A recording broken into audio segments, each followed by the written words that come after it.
ଯୋହନ ଲିଖିତ ସୁସମାଚାର ତାର 19 ଅଧ୍ୟାୟର 24 ପଦକୁ ଆମେ ଦେଖିପାରିବା। 23 ଆଉ 24 ଦୁଇଟି ପଦକୁ ଆମେ ଅଧ୍ୟୟନ କରିବା। ସେମାନେ କଣ କଲେ? ବସ୍ତ୍ରକୁ ଚିରିଲେ, ବସ୍ତ୍ରକୁ ଆପଣା ନିମନ୍ତେ ସେମାନେ ନେଲେ। ଯଦି ଆମେ କହିବା ନିଶ୍ଚୟ ସେଇ ରକ୍ତ ଦ୍ୱାରା ରକ୍ତାକ୍ତ ହେଇଥିବା ବସ୍ତ୍ର ଯେତେବେଳେ ତାଙ୍କୁ ମାଡ ମାରିଥିଲେ, ଯେତେବେଳେ ତାଙ୍କୁ ଗୋଟିଏ ସ୍ଥାନରୁ ଅନ୍ୟ ସ୍ଥାନ ପର୍ଯ୍ୟନ୍ତ ପ୍ରହାର କରି ତାଙ୍କୁ ଚାବୁକ ପ୍ରହାରରେ ବସ୍ତ୍ରାଘାତରେ ଅନେକ କିଛି ତାଡ଼ନା ଯନ୍ତ୍ରଣା କ୍ଲେଶ ଦେଇ ସେମାନେ ଯେତେବେଳେ କ୍ରୁଶରେ ଚଢେଇଛନ୍ତି, କ୍ରୁଶରେ ଚଢେଇବା ଏକ ଆପଣ ଦେଖୁଛନ୍ତି ତାଙ୍କ ଏକ ଉଲଙ୍ଗତାର, ଯେମିତି ଶରୀର ମଧ୍ୟରେ ତାଙ୍କର ବସ୍ତ୍ର ନଥିଲା, ଶରୀର ମଧ୍ୟରେ ଘୋଡ଼ା ଯାଇଥିବା ବସ୍ତ୍ର, ନେକେଡନେସ୍ ଅଫ୍ ଜିସସ୍ ଖ୍ରାଇଷ୍ଟ। କାରଣ କଣ? ସେମାନେ ବସ୍ତ୍ର କାଢି ଦେଇଛନ୍ତି, ବସ୍ତ୍ରକୁ ସେମାନେ ନେଇ ଯାଇଛନ୍ତି। ତ ବସ୍ତ୍ର କାଢିବା ବିଷୟ, ବସ୍ତ୍ରକୁ ନେଇଯିବା ବିଷୟ, ଉଲଙ୍ଗତା ବିଷୟ ଯେତେକି ପୁରାତନକୁ ଆମେ ଦେଖୁଅଛୁ, ଯାହାକି ପ୍ରଥମ ଆଦମ ପାପ କରିବା ଦ୍ୱାରା, ଅବାଧ୍ୟତା କରିବା ଦ୍ୱାରା ମନୁଷ୍ୟ ବସ୍ତ୍ରହୀନ ହେଇଯାଇଥାଏ। ଯେତେବେଳେ ଆଦମଙ୍କୁ ଯେତେବେଳେ କି ପରମେଶ୍ୱର କହିଲେ, ଆଉ ସେ ପରମେଶ୍ୱରଙ୍କର ବାକ୍ୟକୁ ଅବଜ୍ଞା କରିବାରୁ ଯାହାକୁ କି ପାପ ପ୍ରବେଶ କଲା ବୋଲି କହୁ, ପବିତ୍ର ଧର୍ମଶାସ୍ତ୍ର ବାଇବେଲ କୁହେ, ପାପ ଯେତେବେଳେ ପ୍ରବେଶ କଲା ଜଣେ ମନୁଷ୍ୟ ସିଏ ବିବସ୍ତ୍ର ହେଲା। ସେଥିପାଇଁ ଯୀଶୁ ଖ୍ରୀଷ୍ଟଙ୍କୁ ଆଜି ବସ୍ତ୍ର କାଢି ଅନ୍ୟମାନଙ୍କ ନିମନ୍ତେ ବସ୍ତ୍ରକୁ ଭାଗ ବାଣ୍ଟିବାକୁ ପଡୁଅଛି। ମୋର ପ୍ରିୟ ମାନେ, ଏଇ ବ୍ୟକ୍ତି ବିଶେଷ ମାନେ, ଏଇ ସୈନ୍ୟମାନେ ଯେତେବେଳେ କି ସେମାନେ ଆଘାତ କରୁଅଛନ୍ତି ଯୀଶୁ ଖ୍ରୀଷ୍ଟଙ୍କୁ, ପ୍ରସ୍ତ୍ରାଘାତ କରୁଅଛନ୍ତି, ଏମାନଙ୍କ ନିମନ୍ତେ ମଧ୍ୟ ପରିତ୍ରାଣର ଆବଶ୍ୟକ ରହିଅଛି ଏବଂ ଏମାନଙ୍କ ନିମନ୍ତେ ମଧ୍ୟ ପାପ କ୍ଷମାର ଆବଶ୍ୟକତା ରହିଅଛି। ଯୋଉମାନେ କି ବସ୍ତ୍ରକୁ ଆପଣାର କରିପାରିବେ, ଯୀଶୁ ଖ୍ରୀଷ୍ଟଙ୍କର ବସ୍ତ୍ର ଯାହାକି ସେ ନ୍ୟାୟବାନ ବସ୍ତ୍ରଟେ, ଯାହାକି ପାପ କ୍ଷମା କରିବାର ବସ୍ତ୍ରଟେ, ପାପକୁ ଢାଙ୍କିବାର ବସ୍ତ୍ର ଅଟେ, ଯାହାକି ପାପକୁ ସମ୍ପୂର୍ଣ୍ଣ ଧୌତ କରିବାର ବସ୍ତ୍ର ଯେପରିକି ଅଟେ, ସେଇ ବସ୍ତ୍ର ଦ୍ୱାରା ଆମ୍ଭମାନଙ୍କ ନିମନ୍ତେ ସେ ବସ୍ତ୍ର ବିହୀନ ହେଲେ ଆଉ ଅନ୍ୟମାନଙ୍କୁ ସେ ବସ୍ତ୍ରାନ୍ୱିତ କରୁଛନ୍ତି। ମୋର ପ୍ରିୟ ମାନେ, এই ଜାଗାରେ ଆମେ ଦେଖୁଅଛୁ ଯେ ସେଇ ପାପର ଯେ କି କମିଟେଡ ଅଫ ସିନ୍ ବୋଲି କୁହାଯାଏ, ଯୋଉଟା କି ପାପକୁ ଯେତେବେଳେ ଆପଣାର କଲେ, ଏଇଥିରେ ଆମେ ଦେଖିବାକୁ ପାଉଛୁ ସେ ଲଜ୍ଜା କଲେ। ତ ଲଜ୍ଜାକୁ ଆମମାନଙ୍କୁ ପୁନର୍ବାର ଲଜ୍ଜା ବିହୀନ ହେବା ପାଇଁ ଆମେ ଲୁଚି ଯାଉଥିଲୁ। ପ୍ରଥମ ଆଦମ ଲୁଚି ଯାଇଥିଲେ, ତାଙ୍କୁ ଅନ୍ୟମାନଙ୍କ ନିକଟକୁ ଆଣି ସମ୍ମାନିତ କରିବା ପାଇଁ ବସ୍ତ୍ରର ଆବଶ୍ୟକ ପଡିଥିଲା। ତ ଏଇ ଜାଗାରେ ଆମେ ଦେଖିବାକୁ ପାଉଛୁ, ସେଥିପାଇଁ ବସ୍ତ୍ର ଆମମାନଙ୍କୁ ଆବଶ୍ୟକ। କାରଣ ବସ୍ତ୍ର ଯଦି ଚିରିବେ ନାହିଁ, ସେମାନେ ସମସ୍ତେ ଆପଣାର ପାପକୁ ଢାଙ୍କି ପାରିବେ ନାହିଁ। ଆପଣାର ପାପକୁ ଢାଙ୍କିବା ପାଇଁ, ଆପଣା ପାପରୁ ସେମାନେ ପ୍ରାୟଶ୍ଚିତ ହେବା ପାଇଁ, ଆପଣା ପାପରୁ ସେମାନେ ପ୍ରଭୁଙ୍କ ନିକଟକୁ ପ୍ରଭୁ ବୋଲି ସେମାନେ ଦିନେ ଜାଣିବା ପାଇଁ ସେଇ ବସ୍ତ୍ର ସେଇମାନଙ୍କୁ ମଧ୍ୟ ଆବଶ୍ୟକ ଥିଲା। କାରଣ ସୈନ୍ୟମାନେ ସେମାନେ ପ୍ରଭୁଙ୍କୁ ମାରିଛନ୍ତି, ସୈନିକମାନେ ସେମାନେ ତାହାଙ୍କୁ ଆଘାତ କରିଛନ୍ତି। ପ୍ରଭୁ ତାଙ୍କୁ କ୍ଷମା ଦେବା ନିହାତି ଆବଶ୍ୟକ ଅଛି, ଯାହାକି ସେମାନେ କିପରି କ୍ଷମା ପାଇବୁ ତାହା ସେମାନେ ଦିନେ ଖୋଜିବେ, ତାହା ମଧ୍ୟ ପରମେଶ୍ୱର ଜାଣିଥିଲେ। ସେମାନେ ଅନୁତାପ କରିବେ, ସେମାନେ ପ୍ରଭୁଙ୍କ ନିକଟକୁ ଆସିବେ, ଦିନେ ସମ୍ମାନିତ ହେବେ। ସେଠୁ ଆସୁ ଆମେ ଦ୍ୱିତୀୟ କରନ୍ଥୀ ତାର 5 ଅଧ୍ୟାୟ 21 ପଦକୁ ଆମେ ଅଧ୍ୟୟନ କରିବା। ଯାହାଙ୍କଠାରେ ପାପର ଲେଶ ନଥିଲା, ତାହାଙ୍କୁ ଆମ ପାପ ପାଇଁ, ଯୋଉମାନେ ତାଙ୍କୁ ନିନ୍ଦା, ତାଡ଼ନା, କ୍ଲେଶ, ଯନ୍ତ୍ରଣା, କଷ୍ଟ, ବର୍ଚ୍ଛାର ଆଘାତ, ପ୍ରସ୍ତାରାଘାତ, ଚାବୁକ ପ୍ରହାର, କଣ୍ଟାରେ ବିଦ୍ଧ ତାଙ୍କୁ ତୁଚ୍ଛୀକୃତ କରାଯାଇଛି, ଛେପ ପକେଇଛନ୍ତି, ସେଇମାନଙ୍କୁ ଧାର୍ମିକତା କରିବା ନିମନ୍ତେ, ଅବାଧ୍ୟ ଠାରୁ ତାଙ୍କୁ ବାଧ୍ୟତା ବା ପ୍ରଭୁଙ୍କର ପରିତ୍ରାଣ ନିକଟକୁ ଆଣିବା ନିମନ୍ତେ ସେ ତାହା କାର୍ଯ୍ୟ କରୁଥିଲେ। ପ୍ରେରିତ ପାଉଲ ତାହା ଜଣାଉଅଛନ୍ତି। ମୋର ପ୍ରିୟ ମାନେ, ସେ ଖାଲି ସେତିକି ନୁହଁ, ବସ୍ତ୍ର ଆମମାନଙ୍କୁ ଯେ ପିନ୍ଧେଇ ଆମମାନଙ୍କର ପାପକୁ ମୋଚନ କରିବେ, ଖାଲି ସେତିକି ନୁହଁ,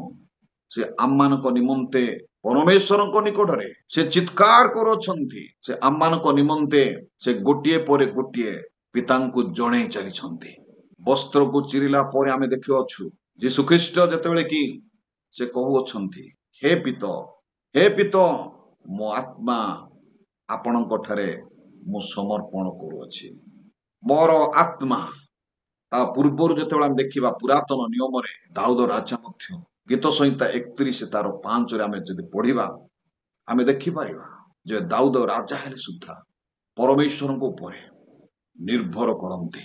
जेतेबेले कि आमे चित्कार करू जेतेबेले कि आमे निजको समर्पण करू तार अर्थ सुन करू तांको पाखरे गुटे सुरक्षार एक कवच नथिला परमेश्वरक उपरे निर्भर करिबा प्रभु को से कहिया को चाहंती प्रभु मो जीवन को तुम निकट रे समर्पण करूछि तुमे जहा करिबा कथा तुमे मो जीवन को तुमे ताहा करि पारिबो मो पाखरे कोनोसी प्रकार जिनिस नहीं जे मु विपद ठारू मु रक्षा पाई परिबे मु सेथि पई आपणको आपणको निकट रे समर्पण करूछि मो प्राण को आपणको निकट रे समर्पण करूछि मते उद्धार करिबा तुमरो कर्तव्य प्रभु आमे आसु ए समय पढ़िबा गीत संहिता तार 31 तार 5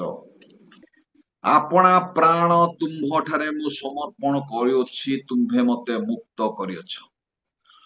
प्राण समर्पण करिबा केतेबेले कि जने मनुष्यर किछि गुटे निज कंट्रोल रे रही पारिबो नाही सेतले से प्राण को समर्पण करूछंती आमे जदि सीधा परमेश्वर को ऊपर निर्भर करिबा परमेश्वर एपरि कहिया को चाहंती जे से आपणा अद्वितीय पुत्रंकु दान कले से देले सेथि पाई दाऊदंको मध्य से प्राण देइछंती दाऊदंको मध्य से आत्मा देइछंती दाऊद राजांको मध्य से अधिकार देइछंती दाऊद राजांको से तांको चतुर्पार्श्वर सुरक्षार विषय से घटेइछंती से जानिछंती से कहउछंती सेथि पाई से कहि पारंती मु तांको आस्वादना करी जानी अछि तांको छडा मु केहुठारे सुरक्षा पाइबी मोर आशा एवं भरोसा केहुठारु आसीबो से होचंती मोर दृढ़ दुर्ग मु केहु आडकु उददृष्टि करिवि मोर साहाय्य केहुठारु आसीबो मोर साहाय्य सदा प्रभुंग ठारु आसे सेथि पाई विपद समय रे से अपना प्राण को अपना आत्मा को प्रभुंक निकट से समर्पण करिया चाहंती कारण कौन जदि से समर्पण करिसंती कारण प्राण ताहांक ठारु आसीथाय से अन्य काहाठारे काहेकि समर्पण करूनाहांती से कोन अन्य भविष्य वक्तांक ठारे काहेकि समर्पण करूनाहांती से अन्य राजा मानक ठारे काहेकि समर्पण करूनाहांती अन्य बड़ बड़ जो माने कि राजा माने अनेक थिले शासक माने थिले से मानक ठारे तांकर प्राण को से समर्पण करूछि काहेकि कहूनाहांती से कहउछंती मो प्राण को मो आत्मा को मो आपणक ठारे समर्पण करूछि मोर प्रिय माने आज जेतेबेले आम माने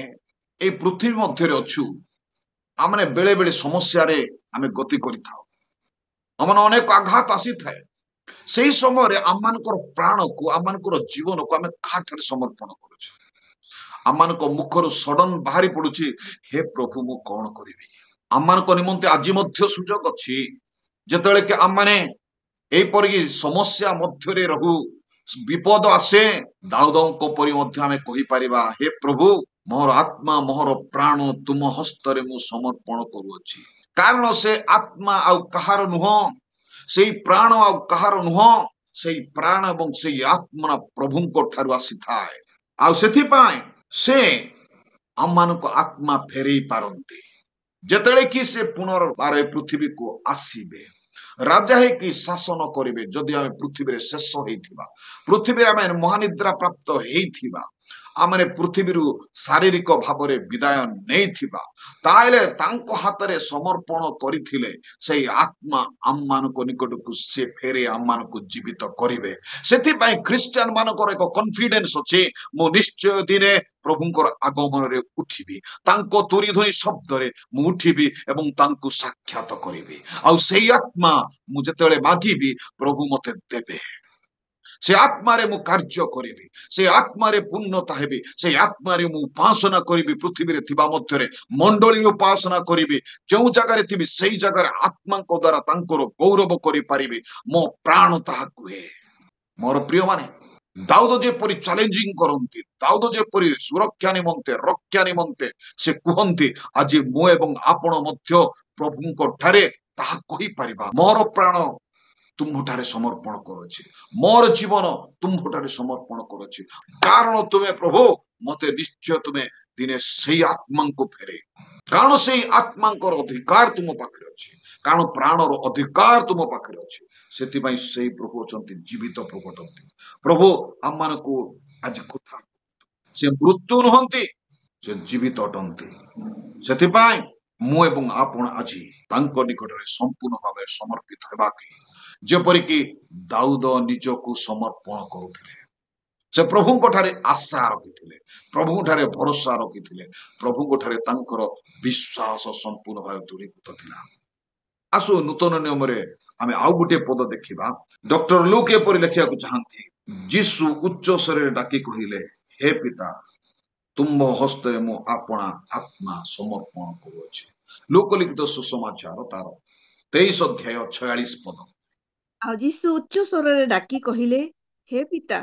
ତୁମ୍ଭ ହସ୍ତରେ ମୁଁ ଆପଣାର ଆତ୍ମା ସମର୍ପଣ କରୁଅଛି। ଏହା କହି ସେ ପ୍ରାଣତ୍ୟାଗ କଲେ। Praise the Lord. यीशु पिता को जानी थिले पिता किए से जानती आत्मा किए प्रभु जानी छंती यीशु ख्रीष्ट जानी थिले आ एथिरे कहउछंती से मते प्राण देई छंती से मते आत्मा देई छंती मु तांको निकटरे समर्पण करी जेतले से क्रूसरे अछंती से तांको फेरेइबे फेरौछंती मु फील करे तमे जो आत्मा एवं प्राण मते देइथिलो एटा होची मोर कर्तव्य मोर दायित्व मु जगतरे जेतेले कि आपना शरीर को बलि करिया पय तुमे जेपरि कहिथिलो मु ताहा कली एवं जो प्राण की मते तुमे देइथिलो प्राण देई तुमे पठेइथिलो आत्मा देई तुमे व्यवहार करूथिलो से प्राण एवं से आत्मा को मु तुम हस्तरे समर्पण करूची जो द्वारा कि ए आत्मा तुम ठारे सुरक्षित ही रहिबो। मोर प्रिय माने जगत को जहा कि से दान करिसंती मते एवं आपण को जहा दान करिसंती से दाह को यीशु ख्रीष्ट को दान करथिले एवं आज अनेकों को आम मान को अनेक विषय दान करिसंती हेई पारे जने लोक कि आम मान को जिनिस दान करंती आमने ताहां फेरुनु कारण ताहा किछि समय पाई ताहा थाए ता नष्ट हो जाई था ताई भ्रष्ट हो जाई था ता भांगी जाई था किए गुटे हमको किछि गुटे दान करिथा ता आमान को निमंते सब बेले पाई रहि न थाए किंतु जहा कि प्रभु आमान को दान करिथांती जो जीवन की प्रभु आमान को दान देइछंती जो आत्मा के प्रभु आमान को दान देइछंती जो यीशु ख्रीष्ट को से स्वर्गर आमान को निमंते दान देइथिले